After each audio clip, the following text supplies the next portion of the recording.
Do you guys still talk, or is it kind of a little resistance right now because... I ain't spoke with him in about a month. Oh. Maybe about... Believe that. I'm gonna be honest with you. I think Birdman really loves Wayne in that way. I believe that he would not want Lil Wayne harmed in that way, and I don't think he would associate with somebody who tried to do harm. The tension between Lil Wayne and Birdman went way deeper than contracts or money. After claims surfaced that Birdman wanted serious harm done to Wayne, new footage now hints that Wayne wasn't just sitting back, he was ready to stand his ground. It all started from what was once a close mentor-student bond that spiraled into chaos. This was the beginning of the wildest chapter in their story, the infamous tour bus incident that shook hip-hop. On April 26, 2015, what began as a normal night after Wayne's concert at Compound nightclub in Atlanta turned into one of the most talked about moments in rap history. friend of mine introduced me to Wayne, so when I first met him, he became like my son. Like, you know, in New Orleans, we don't have fault. While Wayne's two tour buses rolled down I-285 North, at around 3:30 a.m., everything changed. The buses carrying a dozen people were suddenly under attack by someone opening fire. Both buses were hit several times, but miraculously, everyone made it out safe. The person accused of the attack, Jimmy Pee-wee Winfrey, Young Thug's tour manager and a member reportedly tied to YSL. Police had already been escorting Wayne's buses earlier that night because of threats at the venue, where Winfrey had allegedly been spotted holding something that looked like an assault-style weapon near a white 2015 Chevrolet Camaro. Witnesses said Winfrey had warned Wayne directly, saying, "It's my city, keep riding around, I'll spray the bus." After the police escort ended near Atlanta Road, he allegedly pulled up beside the buses and let off multiple rounds. Winfrey later tried hiding the Camaro at a relative's garage and even deleted a picture of it from Instagram before fleeing to Miami. That very same night, Young Thug performed in New Orleans, but the crowd booed him, chanting for Lil Wayne instead. Months later, on July 30th, 2015, Winfrey was hit with a 30-count indictment in Cobb County, including gang-related charges, aggravated assault, and property damage. But the plot thickened. The indictment also listed Birdman and Young Thug as unindicted co-conspirators. Wayne had like a kiss thing going on. First of all, my own born son, Yes. I would kiss him. Right. I know you got a child, you probably kiss him. You probably got a son and you kiss him. Yeah. You heard me? I always looked at Wayne as my son, and I always looked at it like, because I was in the streets, and I thought. Prosecutors claimed Winfrey acted on threats for status and money, while Wayne's $51 million lawsuit against Cash Money Records was putting Birdman's empire under massive pressure. Allegedly, Birdman used Thug and Winfrey to send a message. Phone records became key evidence. Investigators said Winfrey called Young Thug 8 times in the 12 minutes before the attack, and immediately afterward, he called Birdman, right as Wayne's team tried to find safety at a nearby hotel. Fans even pointed out that in Thug's June 2015 halftime video, Winfrey could be seen flashing what looked like an assault rifle, and lyrics like "Pop him in the noggin" had people convinced it was a jab at Wayne. The internet exploded when, in September 2018, a leaked phone call between Birdman and Winfrey surfaced. The recording came from a civil lawsuit filed in 2016 by Alvin Lewis, the bus driver, who claimed he suffered emotional distress and that Birdman had promised Winfrey $250,000 and a Porsche as payment for the attack.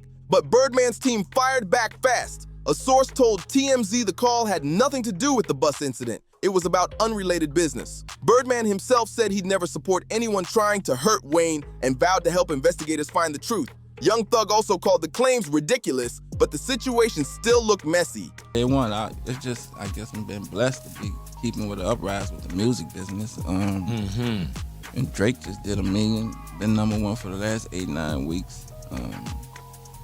Nicki in the lab. I got a little situation with Wayne we got to get in order, but I'm looking forward. In the end, Jimmy Winfrey pleaded guilty in 2015 and was sentenced to 10 years in prison plus 10 years probation, but that conviction was later overturned for coercion in 2018. He pleaded guilty again in 2020 to gang-related charges, serving his time and probation. Then in 2024, he entered another guilty plea connected to the YSL RICO case, closing yet another chapter in this twisted saga. No charges were ever filed against Birdman or Young Thug, even though the DA reviewed the case closely. They said there just wasn't enough hard evidence beyond personal ties. But the drama didn't stay buried for long. The incident came roaring back during Young Thug's 2022 to 2024 YSL RICO trial, where prosecutors listed the bus attack as part of an alleged gang conspiracy. Then, in August 2025, an old 2015 interrogation video of Thug resurfaced. He mentioned hearing that Jimmy Winfrey was behind it, and social media instantly accused him of snitching. Thug denied that hard, saying he only ever supported his brother, while Winfrey even defended him, saying Thug was clean as Listerine. That bus attack took the feud from a music beef to something much darker. Whether Birdman or Thug were truly involved remains up for debate, but the event left a scar on hip-hop. It's like that father son. He had all the autistic at 11 years old when he first rapped to me. He was able to flow, able to change his flow. The once unbreakable father and son bond between Birdman and Wayne became tied to chaos, betrayal, and broken trust. Their story went way back. Dwayne Carter, better known as Lil Wayne, met Birdman around 1991 when Wayne was just 9 years old. Some say they connected through local rapper Lil Slim, who was already making moves in the New Orleans scene, while others claim it was Wayne's stepdad, Reginald Rabbit McDonald, who knew Birdman and his brother Slim Williams from the streets.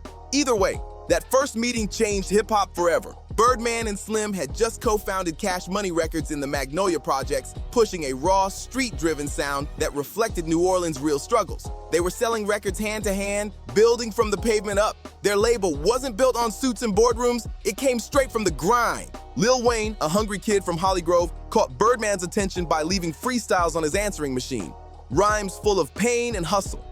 For Wayne, music was more than talent, it was survival. The music didn't interfere with my relationship with my son anyway. I love him to death. I raised him. So that's something I would personally have to do because I don't ever want that because right now it's affecting our personal relationship. Right. In New Orleans back then, making it big through sports or music was one of the few ways out. By 1993, at just 11 years old, Wayne officially signed to Cash Money as part of the BGZ, alongside Christopher B.G. Dorsey, becoming the youngest artist on the label. Their debut, True Story, 1995, was pure street storytelling, raw and real. After Wayne's stepfather was tragically killed in 1995, Birdman became like a father figure. The pain pushed Wayne to the edge, and at just 12, he even attempted to take his own life. From then on, Wayne began calling Birdman Daddy or Pops. Cash Money's come up was legendary. In 1998, a $30 million Universal Records deal shot the label to the top.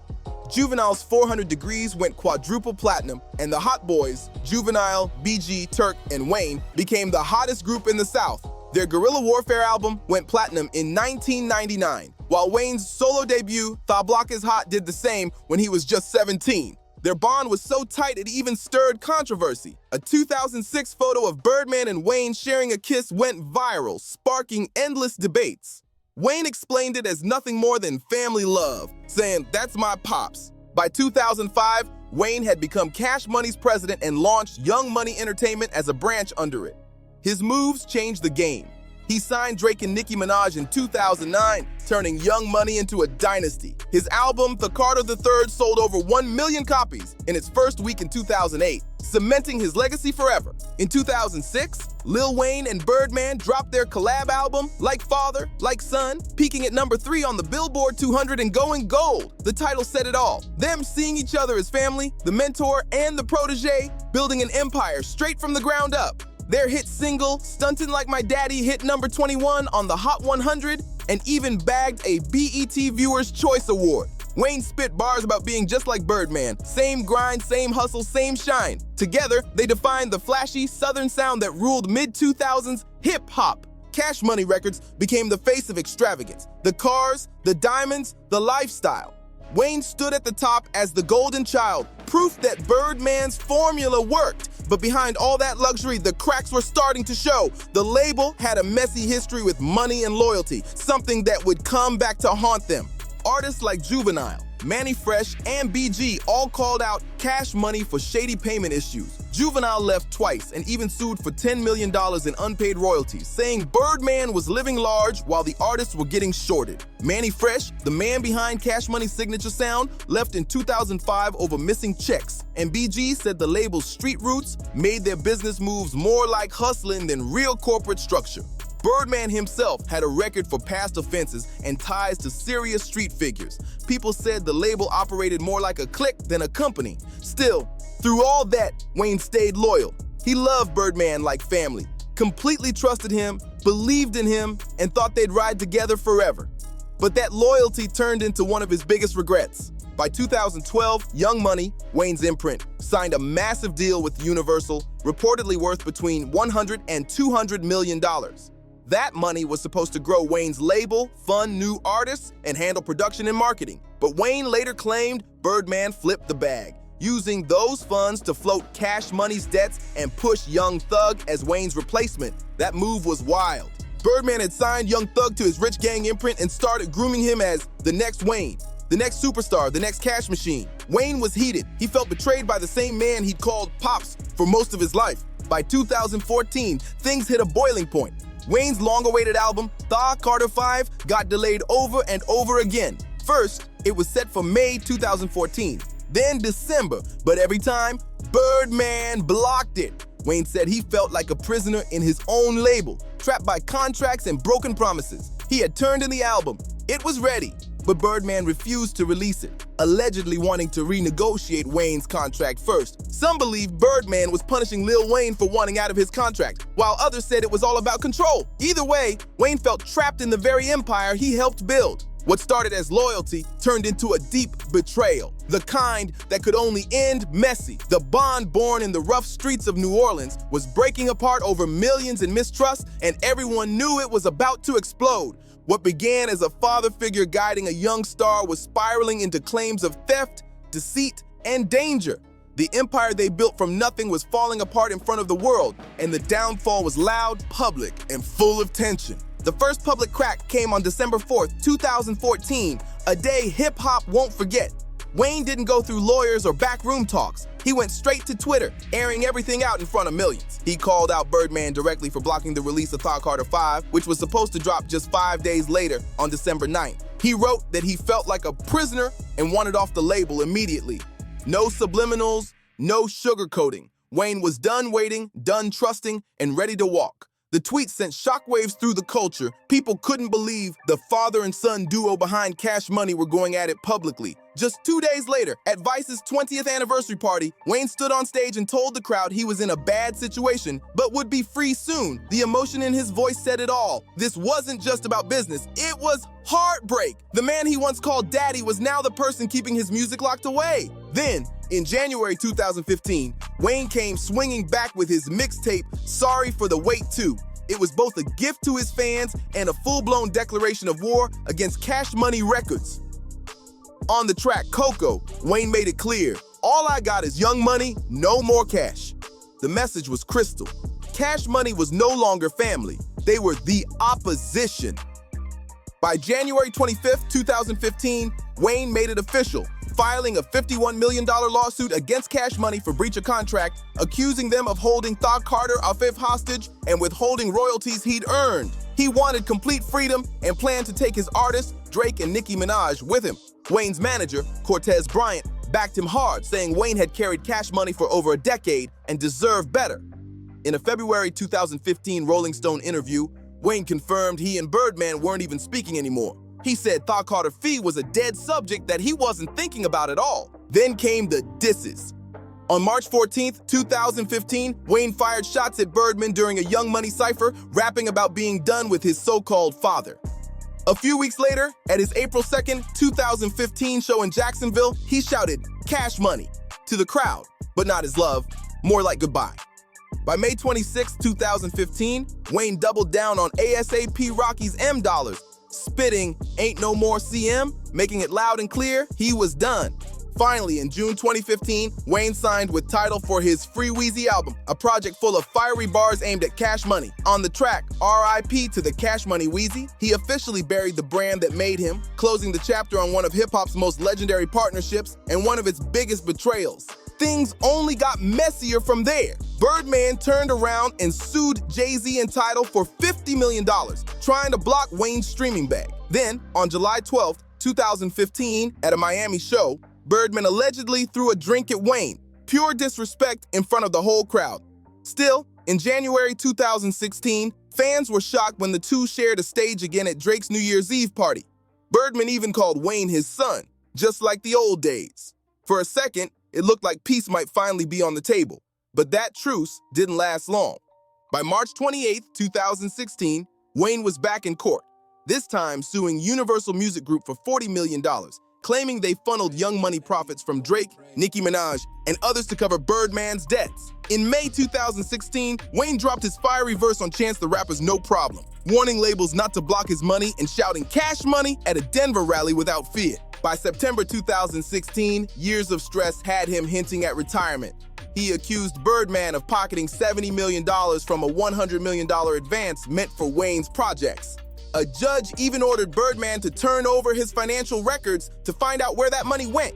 Fans watched the once legendary father-son duo collapse in public, their brotherhood replaced with court dates and distrust. Wayne looked worn down in interviews. He wasn't holding back anymore. The man who used to say daddy with pride was now calling Birdman out for the whole world to hear. The empire they built from the dirt was falling apart, and millions of dollars were tangled in the wreckage. Even though Birdman said he still had hope for peace, things were about to turn darker than ever, proving this was way more than a label fight. It was a battle for freedom and control. It all traced back to Wayne's January 2015 lawsuit, demanding $51 million, a full release from Cash Money Records, and the rights to his own music. The defendants were Cash Money, Birdman, and Ronald Slim Williams. Wayne said they broke their deal by blocking Thought Carter fee even after he turned it in. He claimed he was shorted on an $8 million advance and another $2 million upon completion, only receiving part of what he was owed. Wayne also demanded his promised 49% ownership stake in Young Money, plus profits that had gone missing for years. He said there were no royalty statements for Drake's massive sales, no accounting reports, and no overhead or escrow payments that were supposed to keep Young Money running. He even accused them of using his earnings for unauthorized marketing expenses and blocking his creative control, keeping him trapped both financially and artistically. According to Wayne, Birdman had shifted focus to new acts like Young Thug, using Wayne's success to cover old debts, moves Wayne saw as betrayal. The motive seemed obvious. Wayne had carried Cash Money on his back for over a decade, generating billions, but said he'd been shortchanged the whole way through. Then came the next legal bombshell. On March 28, 2016, Wayne took Universal Music Group to court for another $40 million, accusing them of diverting Young Money profits from Drake, Nicki, and Tyga to pay off Cash Money's $100 million debt. That was a direct hit to Wayne's 49% stake, cutting him out of profits he'd helped create. UMG pushed back, claiming they were entitled to the royalties, but Wayne's camp called it plain exploitation. Cash Money's mess got even deeper when Sound Exchange blocked Wayne's payments, cutting off his income heavy. The lawsuits dragged on for years, freezing his career in place. That Carter 5, which was supposed to drop in 2014, wouldn't finally release until September 2018, and only after Wayne went independent under UMG once the settlement finally hit. Those years of waiting left Wayne feeling trapped and creatively suffocated. You could hear his frustration in every bar, from the fiery disses on Sorry for the Wait to the raw emotion of his Free Weezy album. He was venting years of betrayal through music. By 2016, he was so fed up, he even hinted at retiring, feeling beaten down by all the drama and legal chaos. The whole ordeal shined a huge spotlight on the ugly side of the music business: exploitative contracts, hidden fees, and shady deals that keep artists locked down. Meanwhile, Birdman's rep took a heavy hit, adding to a long list of money disputes with artists like Juvenile, Manny Fresh, and BG. Courts even ordered Birdman to open up Cash Money's financial records, forcing the label to reveal how millions in advances were being used. The ripple effects spread throughout the Young Money camp too. Royalty issues started popping up left and right, and the entire operation slowed down. Birdman even countersued Jay-Z and Tidal for $50 million over the streaming of the Free Weezy album, trying to stop Wayne from making moves on his own. Multiple settlement talks failed, especially after Wayne's Rockefeller shout-out, which Birdman took personal. By then, Wayne was completely over it. Insiders said he didn't even care about reconciliation anymore. He just wanted his $51 million, his freedom and peace of mind. Still, the drama stayed unpredictable. They'd show love one moment, like that short reunion at Drake's 2016 NYE party, and fall out again right after.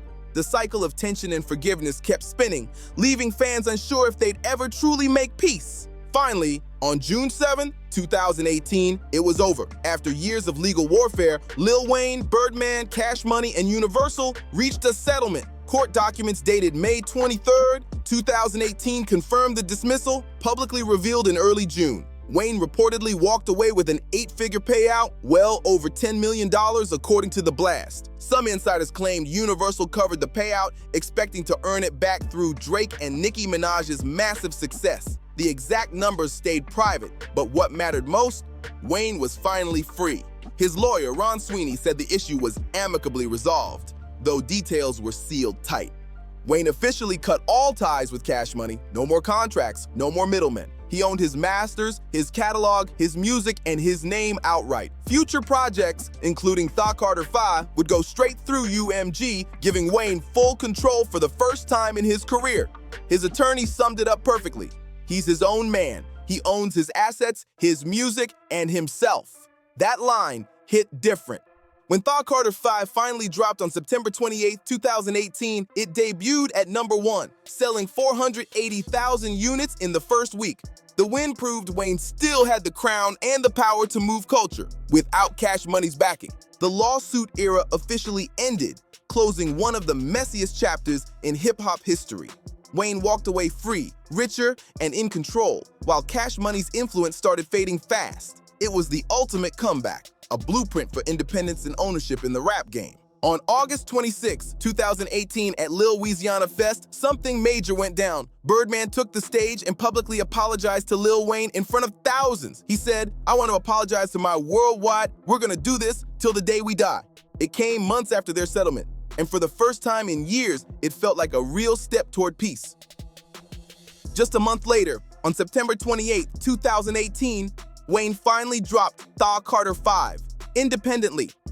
The album debuted at number 1, selling 480,000 units in the first week, proving Wayne was still unstoppable without Cash Money behind him. After years of delay, fans finally got the album they'd been begging for, but signs of peace had already been building.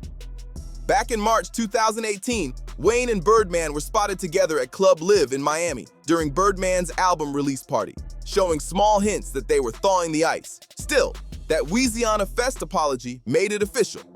The father and son were really trying to heal. Fast forward to January 2024, Wayne and Birdman reunited in the studio, officially ending nearly 9 years of separation. The vibe looked real this time.